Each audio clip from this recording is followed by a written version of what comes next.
Hi guys, James at Rampant Lion Reviews again for you today with another beer review. For this one we are going to have a look at another collaboration beer. This one is half Swedish on the home side, half English on the away side, and both of these breweries have featured on the channel before, and they're also very well known in this particular style of beer that we're going to look at today. So for this review then, for the Swedish side of things, we are going to head up towards Gothenburg once again. Göteborg, as you would say in Swedish, the Swedish craft beer capital up on the west coast. I don't dare count how many times I've said that on the channel for you this time, but for this one we are going to have a look at another beer from Stigbergets Bryggeri, and this is a collaboration that they've done with North Brewing, who come from Leeds in Yorkshire over in England. So this particular beer is called the Hop Selection IPA, and it comes in at 7.5% ABV. So at the time of filming, this beer has been available on Glassbanken for about 3 weeks, something like that. But I got this one through the Tillfälligt Sortiment in Stigbergets on the 2nd of June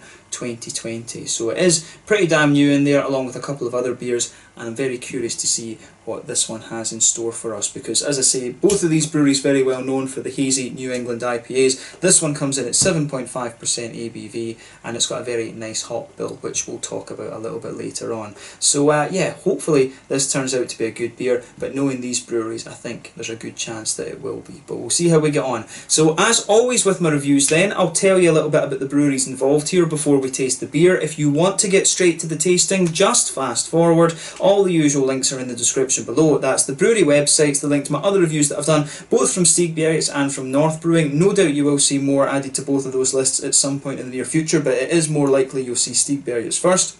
There's all the usual social media down there as well. If you want to see more reviews, do please consider subscribing to the channel. The whole channel, of course, has a geography-based tagging system, so you can go into the homepage and search for beer based on country, city, state, county, prefecture, whatever it is you're interested in. Do check out the playlist of beers from different countries. There is one there for all the Swedish beers that I've reviewed for you, and another one for all the English beers. This one will appear in both of those because it is dual nationality. And as always, please do get in touch and let me know some of the other beers and breweries that you guys would like to see me review. It's always great to hear from you guys that are watching the videos, and the support that you show the channel is hugely appreciated. So anyway, on to my brewery notes then, to tell you a little bit about the home brewery first off then. So for this one we go to Stigbergets. So as I've told you many a time, Stigbergets are based in Gothenburg, Göteborg as you would say in Swedish, and they were founded by Nils Hultkrantz and Richard Simonsson.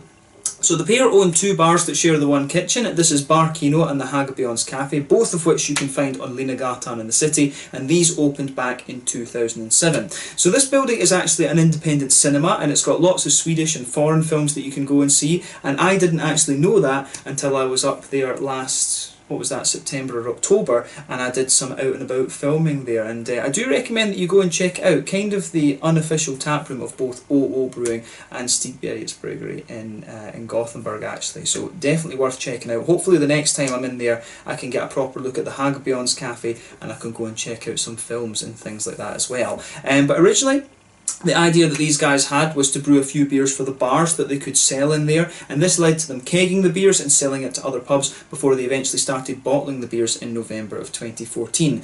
The original beers that they were producing were mainly English and German styles, but more recently, of course, they really made their name with the hoppy American styles of beer, notably the New England or Hazy IPA. The original head brewer that these guys had was Ole Anderson, who is very well respected. He's also one of the co-owners of OO Brewing. He left a couple of years back, and he was replaced for a period of time by Barnaby Struve, who was one of the vice presidents at Three Floyds. I believe in 2018 they opened up a new brewery at Partihalarna, where they're brewing 5,000 litre batches at a time, and they've also been working on some sour beers as well, and the first sour beer for quite a wee while was released this month, June 2020, through the Lokalt Småskaligt assortment, so you might see that reviewed. We'll just need to wait and see.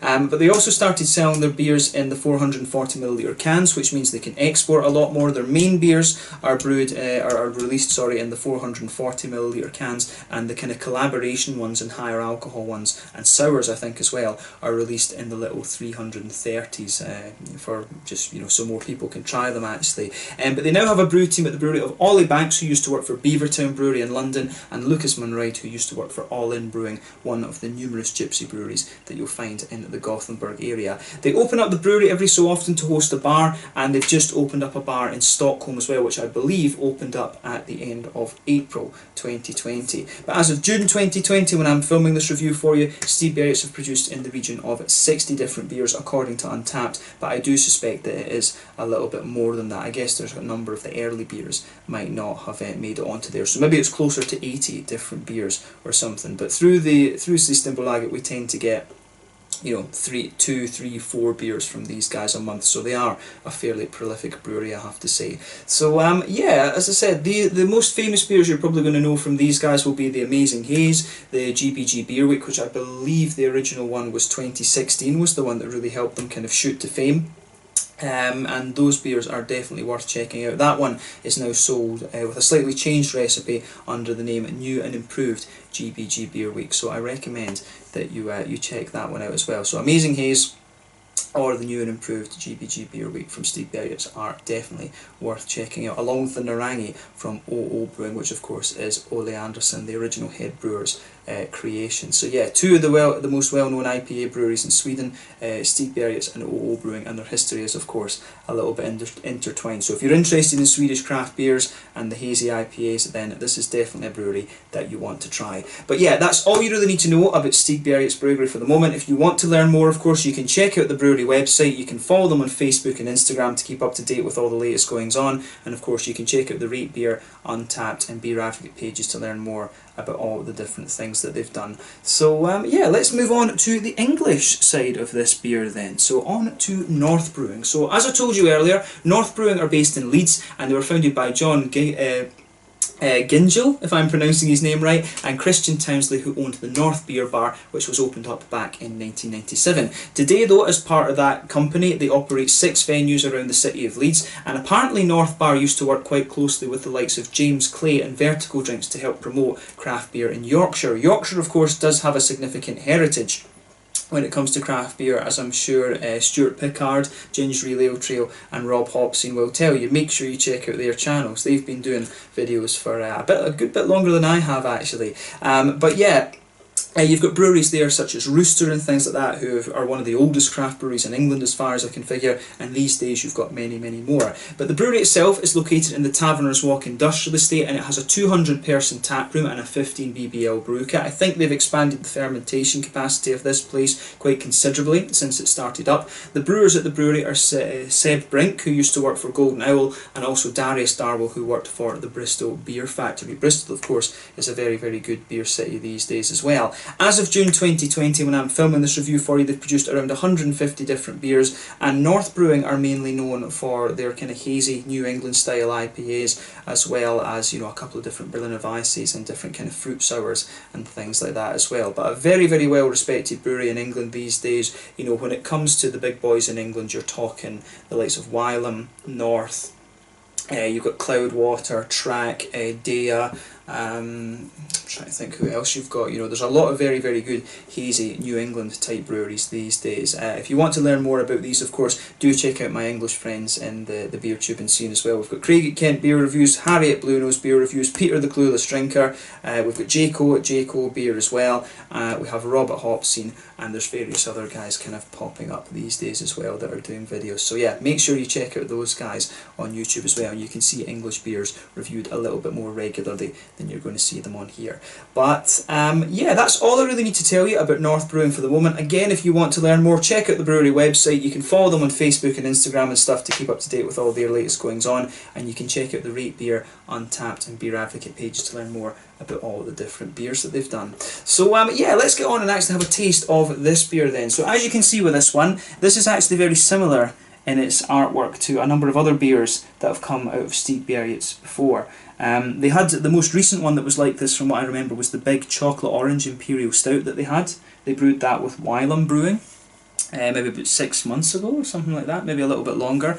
But yeah, that beer was an absolute monster of a thing, a big 10% Imperial Stout. But this, of course, the whole thing I think is based on the new and improved GBG Beer Week artwork that was first kind of hit the shelves, if you like, when that beer was released. But as I told you at the start of the video, this one is a 7.5% Hazy New England IPA, whatever you want to call it, and there you can see both of the brewery symbols. There is Stigbergets at the top, and there is North Brewing just below. But the hops in this one apparently are Idaho 7, which gives you some really lovely, very soft tropical fruits, you know, like a little bit of mango, a little bit of a kind of peachy, papaya, apricot-y sort of thing. There's Equinaut in this one, which gives you a good little bit of lime. There's the classic Citra, which is mangoes and a whole load of other complexities. And then you've got Mosaic, which is your kind of classic tangerine orange and things. So yeah, this one should be a very, very nice beer, particularly when we've got these two breweries involved here. So hopefully they've come up with something good for us, since you know, when we consider their reputation. So yeah, 440ml can, this one, released through the Tillfällig assortment, the temporary assortment in Systembolaget on the 2nd of June 2020. So yeah, I think this one was either 48 or 45 Swedish crowns, which is somewhere in the region of, like, yeah, €4.50, £4, something like that. Not even £4, to be honest with you. So yeah, good price for this one, I have to say. So let's get it out and into the glass, and we'll see how we get on. And I'll tell you straight away, when you open this one up, there's some lovely fruity character out of this, and all of the hops are going to contribute to that. We've still got a bit of it in the can, but we'll put that in a little bit later once we've had a little look at the aroma. But yeah, as you can see with this one, and as you would expect, it's poured actually a very, very murky, soupy kind of colour, to be honest with you. As I've told you before with the New England IPAs, the further you go up the alcohol scale, the more haze and soupiness that you're going to get because of the oats and the wheat. The higher the content in the malt base, of course, you know, the more hazy and things it is going to get. The higher in alcohol it's going to be, because that's where we get the sugars to change to alcohol in beer.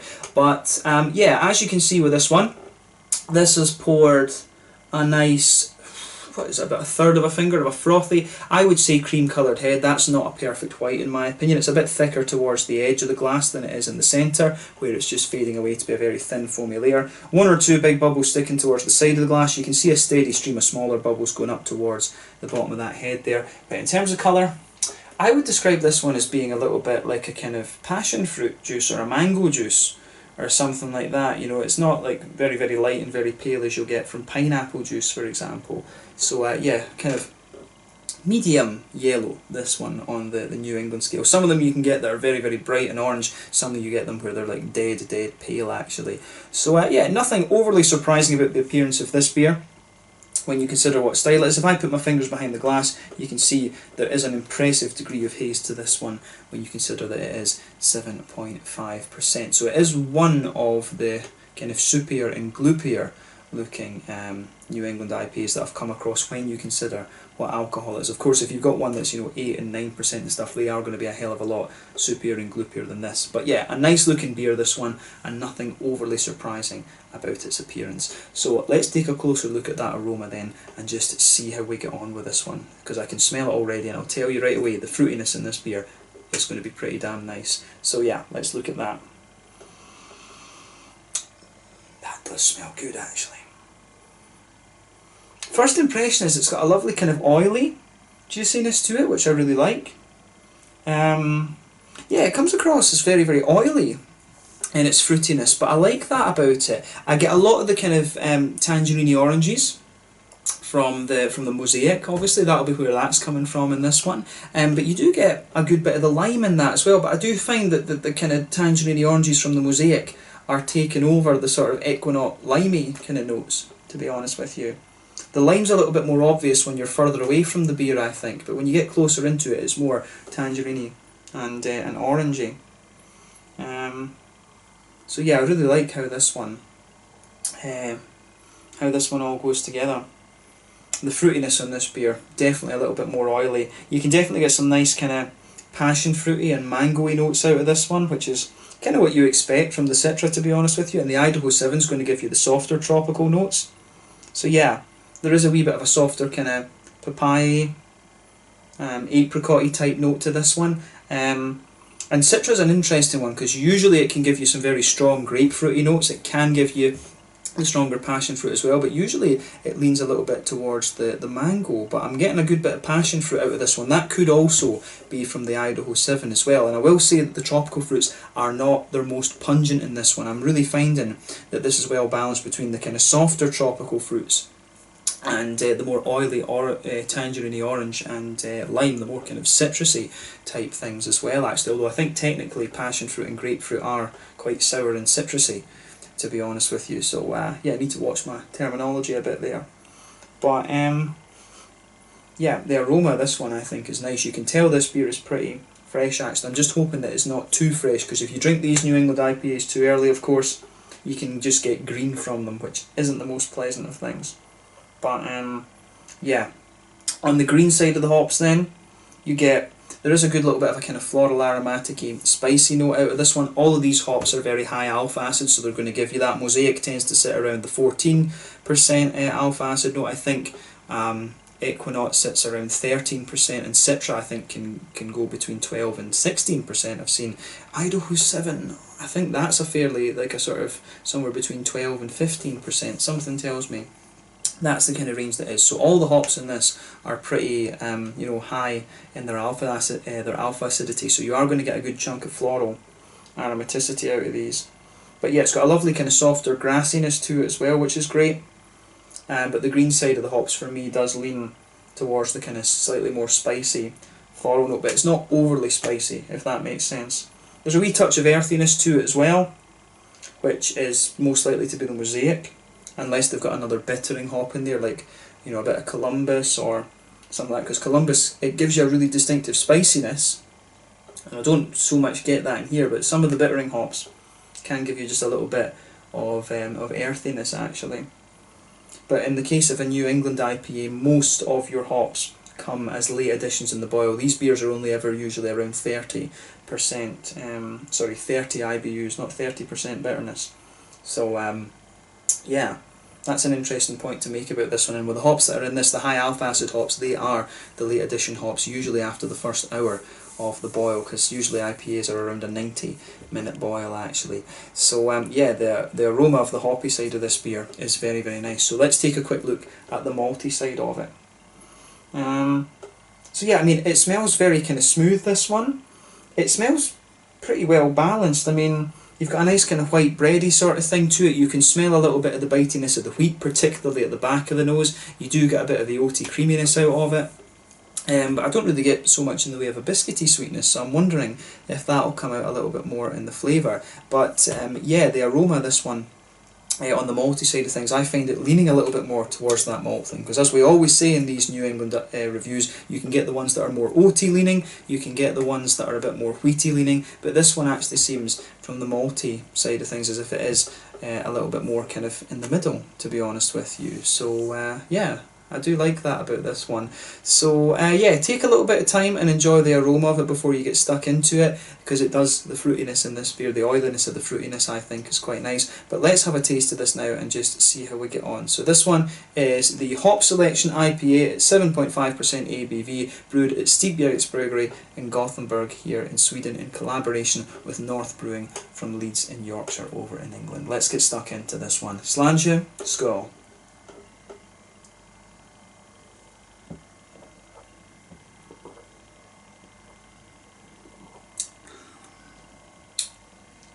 Yeah, that's pretty damn solid, I have to say. You wouldn't expect anything less from these guys. I really like how that goes together. Is it any better, or does it stand out in any way from the other IPAs that I've had from these breweries? To be honest, not that I can think of. I mean, I think it's nicely done, and it's a solid beer, and you can't ask for much more than that. I mean, you know, it's a really nicely done New England IPA. It's not you know, it's not kind of madly different from what I've had from these breweries before, but I'll tell you something, it is pretty damn nice. So yeah, good summary IPA, this one. I think it leans a little bit more towards the citrusy side of things on first impressions, but yeah, I think the flavour of this one is you know, is pretty nice. But as I say, not out of the realms of possibility, or not out with the bounds of what either of these breweries have done before.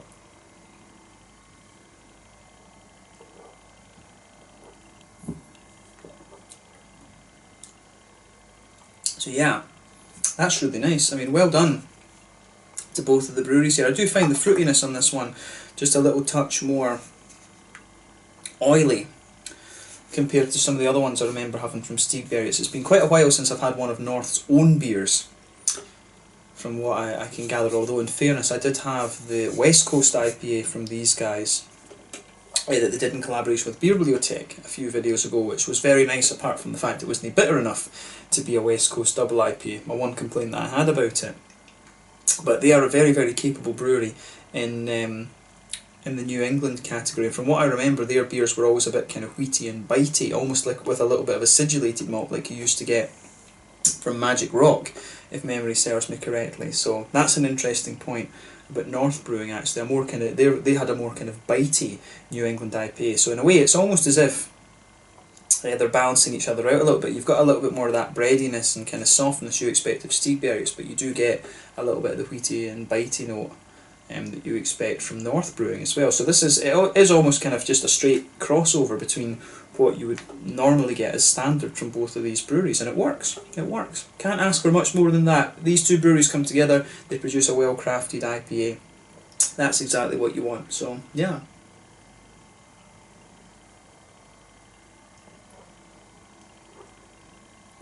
And I'll tell you something, it does grow on me the more that I drink of it. And I mean, the best IPAs I've had from Stigbergets in recent times, it would be the Ololeo and the King and the Queen of Hops were really, really good. They reminded me a lot of the Hey Femme that I had from Dry and Bitter. So yeah, probably Ololeo and from Stigbergets, and Hey Femme from Dry and Bitter over in Copenhagen. Those are the best IPAs I've had in quite a wee while. The Bahuki from Gamma was quite a quirky one as well, actually. But yeah, again, this is really solid. Let's try and break down the flavour of this one then and see how we get on. So straight away with this beer, you get a nice bit of that kind of pale malty quality. That just blankets the middle of your tongue. At the back third of your tongue, you do get a nice little bit of the kind of wheaty bitiness coming out of the beer. You can just feel that as you go further and further into the aftertaste. It's not too prominent for me. It really, I think, is actually kind of reserved in that area, to be honest with you, but I think it does actually work quite well.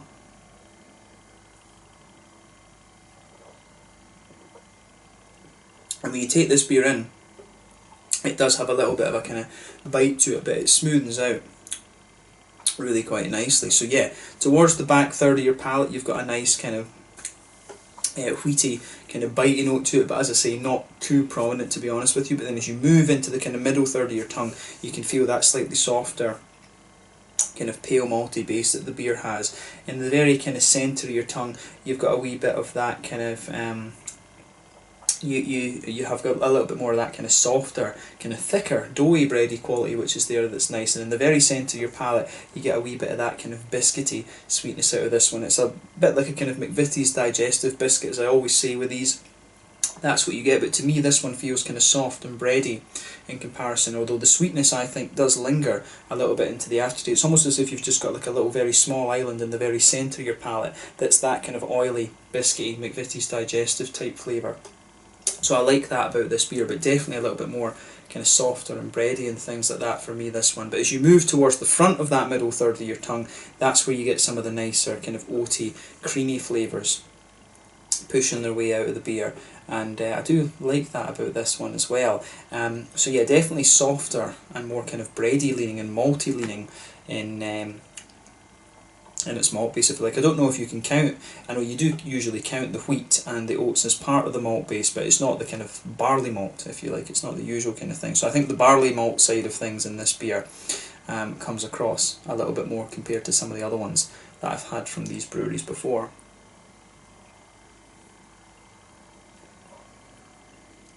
But when you take it in, it certainly does have a really nice kind of little bit of bite to it. But on the hoppy side of things then, at the back corners of the palate, there is a nice little bit of of earthiness to this one, but as you come further forward along the sides of the palate, you can feel the earthiness. It kind of fades away after a wee while. You start to get almost a little bit of a herbal quality there, but as you reach the front corners of the palate, you start to get just a tiny little bit of spiciness, but it's more of a kind of sort of aromatic-y quality. It's more of a kind of floral freshness that you get out of this one, and it does actually creep forward round the front corners of the palate a wee bit, and it's almost just the very kind of front edge of the tongue that's a little bit lighter and grassy, but you do get a wee bit of a kind of zesty freshness almost off the kind of front edge of your tongue, which is really nice there. So I do like that about how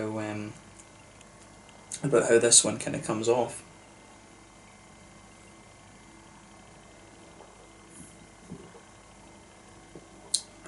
So yeah, fruity side of this again is really nice. I find in the beginning it's got a little bit of a bitey note to it, but then as it rolls out a wee bit more, you do get a little bit more of a kind of oily kind of fruity note to it on the end. So I like how that goes together. So if you go towards the back, so obviously you get that little oily bubble where the fruity esters from the hops just roll their way out of the beer, but when you go to the back of that kind of front third of your palate, that's where you get a few of the kind of darker grapefruity, passion fruity notes. That will be mainly, I suspect, from the Citra. That will be giving you the darker ones, because I've always found Idaho 7 is a bit lighter and softer in that side of things. So I think the darker grapefruity notes will be coming from the Citra. You get a wee bit of a lighter kind of passion fruity note in there, which may also come from the Idaho 7 as well as the Citra, but then really quite quickly the beer evolves and it becomes more mangoey from the Citra again, and then you start to get the kind of softer kind of tropically fruits, you know, like a little bit of a kind of there's a wee bit of a kind of papaya apricot-y sort of thing mixing in with the mango side of the beer too, which is quite nice.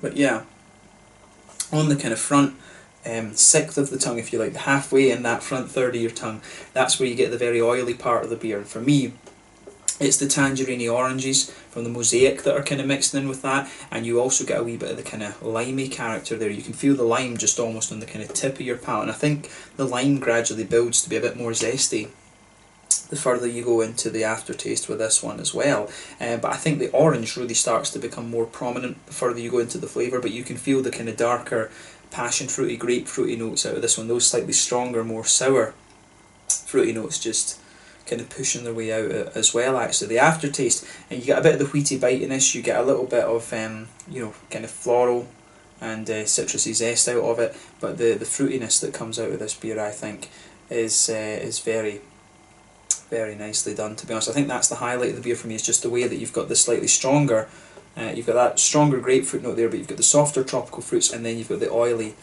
fruitiness coming out of the beer too. So I really like how that joins together in this one. So yeah, I mean, this one is I have to say, this is a really kind of interesting beer from that sense. It's a bit more kind of bready, if you like, compared to the other ones that I've had, and I do like the slightly more oily fruity character that you get from this one as well. So yeah, it gets a thumbs up from me. This, I certainly wouldn't hesitate to drink this again. But yeah, it's very nicely done, and you wouldn't expect, you know, how do you say, you wouldn't expect a bad beer from these guys actually. But does it measure up to the best things that I've had from Stigbergets and from North? I wouldn't say it's on the same level as Ololeo or the King of Hops, and North beer, you know, I think I have had a few beers from these guys that have been a bit kind of more striking than this one, to be honest with you. But there's nothing wrong with the beer, don't get me wrong with that. It's a solid New England IPA, but you know, there probably are better beers from both of these breweries. There are ones that will blow you away a little bit more. So an awesome, really nicely done New England IPA, and one that I would recommend that you try. I do like the hop bill in this. I like the way the slightly more oily, fruity character was. I like the way that the Equinaut and the Mosaic seem to be playing with each other in this one, and the Idaho 7 really adds a nice kind of background to it as well. So the fruitiness of this beer, I think, and the sort of mouthfeely notes that it has are the kind of highlight of the beer for me, and the slightly stronger kind of doughy breadiness that the beer has too. But yeah, on the mouthfeel then,